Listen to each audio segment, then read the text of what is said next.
வணக்கம் ஃப்ரெண்ட்ஸ். வெண்டைக்காயில் தக்காளி போட்டு ஒரு சப்ஜி மாதிரியும் சாதத்துக்கு தொட்டுக்கிற மாதிரியும் நம்ம செய்யலாம்.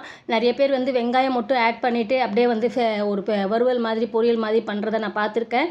இது வந்து ரோட்டி கூடயும் சாப்பிட்லாம், நீங்கள் சாதத்துக்கூடயும் தொட்டு சாப்பிட்லாங்க.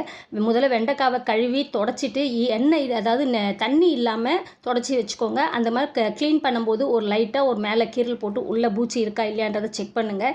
ஏன்னா பச்சையாக பார்க்குற வெண்டைக்காயை உள்ளே பூச்சிலாம் இருக்கும். ஸோ அதை முதல்ல அந்த விஷயம் தான் நம்ம இதில் மெயின்டைன் பண்ணோம். அது பண்ணதுக்கப்புறம் இப்போ தேவையான அளவுக்கு எண்ணெய் வச்சுட்டு கடுகு ஜீரகம் போட்டு மஞ்சள் தூள், மிளகாத்தூள், பெருங்காயம் இதை சேர்த்துட்டு வெண்டைக்காவை வதக்குறாங்க. வெண்டைக்காய் ஒரு கால்வாசி வதங்கி வந்ததுக்கப்புறம் தான் விடாமல் அப்பப்போ வதக்கணும். அதுதான் முக்கியமான விஷயம்.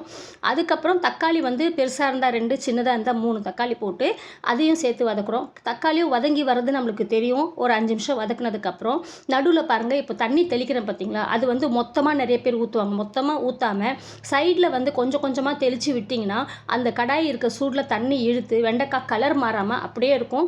அதுக்கு தேவையான அளவுக்கு வேகிறதுக்கு தண்ணியும் கிடைச்சிரும். இந்த மாதிரி ஒரு 2-3 வாட்டி தெளித்து எடுத்தாலே அழகாக வந்துடும். இப்போ தேவையான அளவுக்கு மசாலா இதில் 1/4 ஸ்பூன் திரும்பி மஞ்சள் தூள், 1/2 ஸ்பூன் தனியாத்தூள், 1 ஸ்பூன் மிளகாத்தூள் போட்டு உப்பு தேவையான அளவுக்கு போட்டு மிக்ஸ் பண்ணி எடுத்து அழகான வெண்டைக்காய் சப்ஜி ரெடி. தொட்டுக்கிறதுக்கு தோசைக்கு, ரொட்டிக்கு, சாதத்துக்கு சாப்பிட்லாம். நீங்களும் வீட்டில் செஞ்சு பாருங்கள், எப்படி வந்திருக்குன்னு சொல்லுங்கள். மீண்டும் ஒரு ரெசிபியோடு சந்திக்கிறேன். Until then bye from Rajmathi. நன்றி, வணக்கம்.